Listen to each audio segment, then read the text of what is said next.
Hello friend, मैं विकास स्वागत करता हूं आप सभी का आपके अपने चैनल हेल्पिंग हैंड फॉरएवर पर। दोस्तों, जब भी कोई कंपनी डिविडेंड डिक्लेयर करती है तो उस टाइम आपको जो है 5 डेटों का जो है खास ध्यान रखना चाहिए। तो उसमें जो सबसे पहली डेट आपको ध्यान देना है वो है रिकमेंडेशन डेट क्या होती है, ये जानना ज़रूरी है। तो देखिए, जब भी सपोज़ अगर कंपनी फाइनल डिविडेंड देने जा रही है, अब यहाँ पर दो तरीके के डिविडेंड होते हैं, final dividend and interim dividend. दोनों में क्या डिफरेंस होता है उस पर मैं ऑलरेडी वीडियो बता चुका हूँ, डिस्क्रिप्शन में आपको लिंक मिल जाएगी, आप देखना चाहें तो देख सकते हैं।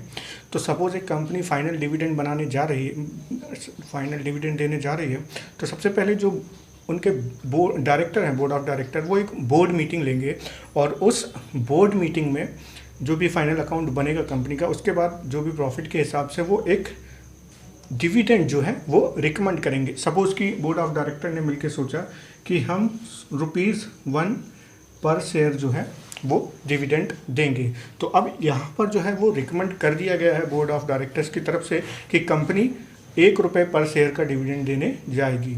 अब इसके बाद जो डेट आती है उसके बारे में हम दूसरी जो डेट आती है इसके बाद वो होती है डिक्लेरेशन डेट। यानी कि एक बार जब कंपनी के बोर्ड ने यहाँ पर रिकमेंड कर दिया है डिविडेंड, जो भी डिविडेंड यहाँ कंपनी ने रिकमेंड किया है, उसके बाद company annual general meeting AGM जो है करती है और इसमें शेयर होल्डर भी पार्टिसिपेट करते हैं। अब यहाँ पर जो भी कंपनी की फाइनल बुक बनी है वो उसके बारे में जो भी परफॉर्मेंस रही कंपनी की साल भर की, वो शेयर होल्डर्स को बताया जाता है और उसके बाद जो रिकमेंड किया गया है बोर्ड ऑफ डायरेक्टर के द्वारा उस डिविडेंड पर अप्रूवल लिया जाता है। तो जैसे कि बोर्ड ऑफ डायरेक्टर ने ₹1 पर शेयर का डिविडेंड रिकमेंड किया था, अब यहाँ पर जो है शेयर होल्डर का अप्रूवल इस पर मांगा जाएगा और अगर शेयर होल्डर ये अप्रूवल कर देते हैं इस डिविडेंड को, तो यहाँ पर कंपनी डिक्लेयर कर देगी कि हम ₹1 पर शेयर का डिविडेंड डिक्लेयर करने जा रहे हैं। अब जब यहाँ पर ये डिक्लेयर करेगी तो उसके साथ ही कंपनी 3 डेट्स यहाँ पर और यहाँ पर आपको बताएगी, तो उन डेट्स के बारे में आगे देखते हैं। जब जैसे ही यहाँ पर जो अप्रूवल मिल जाएगा शेयर होल्डर्स का, तो यहाँ पर डिक्लेयर कर देगी कंपनी डिविडेंड के बारे में और यहाँ पर जो डेट बताएगी 3 डेट, जिसमें से 2 मुख्य डेट यहाँ पर हैं, एक्स डिविडेंड डेट बताएगी और रिकॉर्ड डेट।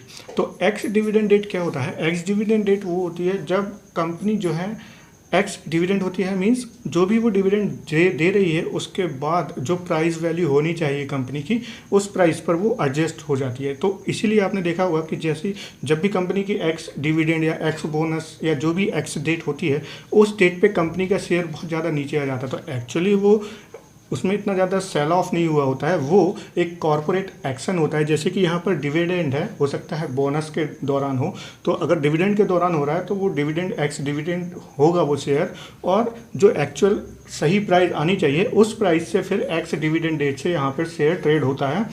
और रिकॉर्ड डेट होती है जब बुक कीपिंग की जाती है, यानी कि जो रजिस्ट्रार होता है उसके पास रिकॉर्ड रहते हैं कि इस डेट तक कितने शेयर होल्डर्स के पास यहाँ पर ये शेयर्स थे। तो चलिए एग्जाम्पल से देखते हैं कि किस तरह से ये पूरी प्रोसेस होती है और ये डेट्स क्यों महत्वपूर्ण होती हैं।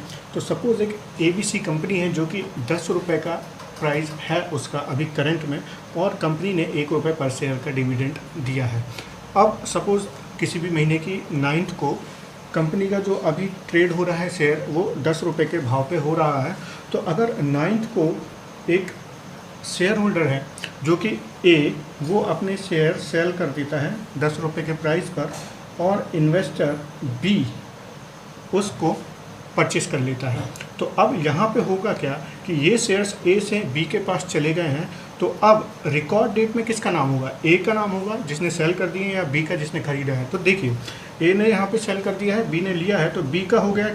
हमारे यहाँ जो होता है T+2 डेज़ का टाइम होता है, तो यानी कि टोटल 3 दिन रखते हैं। तो ये हो गया उसका T डेज़, यानी कि B ने जब लिया तो ट्रेड डे हो गया, ये हो गया T1 डेज़ और ये हो गया T2 डेज़। तो T2 डेज़ में ये शेयर B के पास आ जाएंगे और जिस दिन ये रिकॉर्ड हो रहा है, यानी कि बुक्स रिकॉर्ड होगी, उस दिन शेयर B के पास शो करेंगे, ना कि A के पास। तो अब जो है यहाँ तक तो A को डिविडेंड मिल रहा था इस डेट तक, बट उसने शेयर कर दिए, शेयर जो है वो सेल कर दिए। तो अब जो यहाँ पर B का नाम आ जाएगा रिकॉर्ड बुक में, क्योंकि उसने एक्स डिविडेंड डेट के पहले यहाँ पे खरीद लिया है, और मैंने आपको बताया कि 3 दिन का टाइम लगता है, इसीलिए एक्स डेट जो है वो नॉर्मली रिकॉर्ड दिन के पहले 1 डेट पहले रखी जाती है, क्योंकि हमारे यहाँ नॉर्मल जो सेटलमेंट होता है वो T+2 डेज़ में होता है। अब अगर यही ट्रांजैक्शन, ऐसा ही कोई ट्रांजैक्शन एक्स डेट पे हो या एक्स डिविडेंड डेट पे हो तो क्या होगा। सपोज एक इन्वेस्टर है सी, वो अपना शेयर सेल करता है। अब यहाँ पर ए ने तो 10 रुपये में ही सेल कर दिए थे और 10 में ही बी ने लिया था, बट 10th को एक्स डिविडेंड हुआ और मान लीजिए शेयर जो हो गया 7 रुपये के प्राइस पे आ गया एडजस्टमेंट होके। अब यहाँ पर सी अगर सेल करता है एक्स डिविडेंड होने के बाद, एक्स डिविडेंड डे पे यानी कि 10 तारीख को, तो सी के शेयर सेल करता है और यहाँ पर डी जो है वो बाय करता है। तो अब क्या होगा, अब यहाँ पर देखिए डी के लिए ये T1 डे रहेगा और जो 11th रहेगा वो T2 डेज रहेगा, यानी कि इस डेट पे रिकॉर्ड हो रहा है कि किन किन के पास शेयर्स हैं। ठीक है, इस डेट के बाद वालों को नहीं, इस डेट तक किस किस के अकाउंट्स में शेयर हैं या रजिस्टर पे बुक एंट्री है। जी हाँ, बुक एंट्री के बारे में मैं ऑलरेडी बता चुका हूँ। तो यहाँ पर देखेगा रजिस्ट्रार की किस किस की बुक एंट्री है। तो अब क्या होगा, ये शेयर्स अभी पूरी तरह से डी के पास से ट्रांसफ़र नहीं हुए हैं, तो बुक एंट्री में सी का ही नाम बताया जाएगा, क्योंकि यहाँ पर जब वो रिकॉर्ड करेगा रजिस्ट्रार तो अभी सी जो शेयर्स हैं वो सी के पास ही है, डी के पास नहीं है, क्योंकि डी का जो है अभी सेटलमेंट नहीं हुआ है, T+2 डेज़ नहीं हुआ है पूरा, सिर्फ ये T डेज़ है और ये T1 डेज़ में ही जो है डी अभी है रिकॉर्ड डेट तक। तो यहाँ पर अब सी का नाम ही रहेगा। तो अगर कोई इन्वेस्टर एक्स डिविडेंड डेट पर अगर अपने शेयर बेचना चाहे तो वो बेच सकता है, क्योंकि रिकॉर्ड डेट तक उसका नाम ही रहेगा। तो ये चीज़ आपको समझ में आ गई कि अब अगर डी खरीद भी लेता है तो उसे डिविडेंड नहीं मिलेगा, उसने कम प्राइस पे शेयर खरीदा है, प्लस यहाँ पर अगर सी ने बेचा भी है शेयर तो उसे एडजस्टमेंट प्राइस पर शेयर बेचा है, तो वो प्राइस वैल्यू प्लस डिविडेंड दोनों का ही यहाँ पर प्रॉफिट नहीं ले सकता है। सिमिलर यहाँ था कि यहाँ भी अगर उसने 10 में बेच दिया था तो बी को है डिविडेंड का फ़ायदा मिल जाएगा क्योंकि उसने महंगे में लिया है, और यहाँ पर अगर सी सेल कर रहा है तो उसने डिविडेंड एक्स डिविडेंड होने के बाद सेल किया है, यानी कि कम प्राइस पे सेल किया है जो भी एक्स प्राइस आया है, और डी को ऐसा फ़ायदा नहीं मिलेगा कि वो कम प्राइस पे ले ले और साथ में डिविडेंड भी ले ले।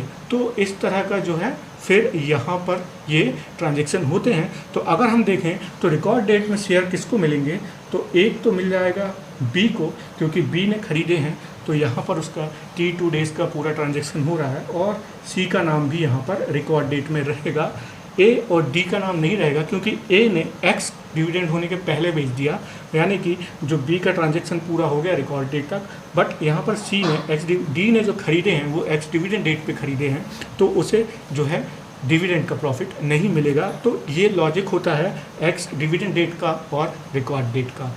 तो चलिए अब इसके बाद जो डेट आती है उसके बारे में जानते हैं। अभी तक हमने देखा कि ex dividend date and record date जो होती है वो क्यों महत्वपूर्ण होती है और ख़ास ध्यान रखना चाहिए इन्वेस्टर्स को इन दो डेटों का। हालांकि सभी डेटों का ध्यान रखना चाहिए जो 5 डेट हैं। तो अब जो 5वीं डेट आती है वो पेमेंट डेट होती है, यानी कि कंपनी बताती है कि किस डेट तक आपका जो डिविडेंड है वो पे कर दिया जाएगा। तो नॉर्मली वो एक डेट दे देते हैं कि suppose 15th of June, 15th of July, ऐसी कोई भी एक डेट दे देंगे कि या तो 15th ऑफ जुलाई को या इससे पहले, यानी कि ऑन और बिफोर 15th जून और ऑन और बिफोर 15th जुलाई, जो भी डेट उन्होंने सेट की है उस तक वो डिविडेंड पे कर देंगे। तो अगर 15th जुलाई बोला है तो यानी कि 15 जुलाई तक वो पेमेंट कर सकते हैं। हो सकता है कि 15 के पहले भी कर दे, अदरवाइज़ 15 तक तो वो कर देंगे। अदरवाइज़ कुछ कंपनी बोल देती हैं कि with in a month of declaration, यानी कि जिस डेट पे डिक्लेयर किया है उन्होंने डिविडेंड, उससे 1 महीने के अंदर अंदर वो डिविडेंड पे कर देंगे। तो इस तरह से भी जो है पेमेंट डेट बताते हैं। तो यहाँ पर ये 5 डेट्स जो थी मैंने आपको बताए, ये बहुत महत्वपूर्ण डेट्स होती है और सभी इन्वेस्टर्स को इनका ध्यान रखना चाहिए। स्पेशली यहाँ पर मेरा जो मेन मोटो था वो था एक्स डिविडेंड डेट या फिर एक्स डेट और रिकॉर्ड डेट के बारे में स्पेशल जानकारी देना आपको। तो अब आप समझ गए होंगे कि एक्स डेट और रिकॉर्ड डेट क्यों इतनी महत्वपूर्ण होती हैं। तो ये थे जानकारी दोस्तों इन 5 डेट्स के बारे में। तो आशा करता हूँ ये वीडियो आपको पसंद आया होगा। प्लीज़ लाइक कीजिए मेरे वीडियो को, सब्सक्राइब कीजिए मेरे चैनल को। Thank you.